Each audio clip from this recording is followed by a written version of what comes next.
सुक्कं chicken बनवण्यासाठी इथे मी chicken स्वच्छ धुवून घेतले आहे. त्याला हळद, मीठ आणि आलं लसूण पेस्ट लावून ठेवली आहे.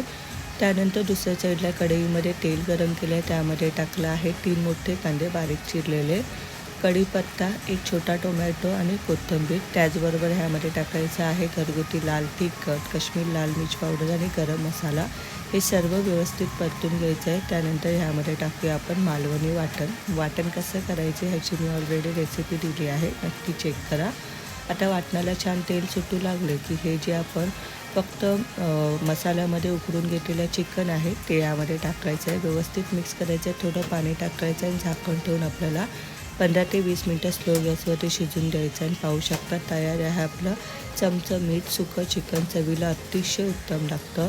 वडे, भाकरी, पोळीबरोबर खूप छान लागतं. नक्की ट्राय करा. व्हिडिओ आवडला व्हिडिओला शेअर, लाईक, सबस्क्राईब करायला विसरू नका. एन्जॉय.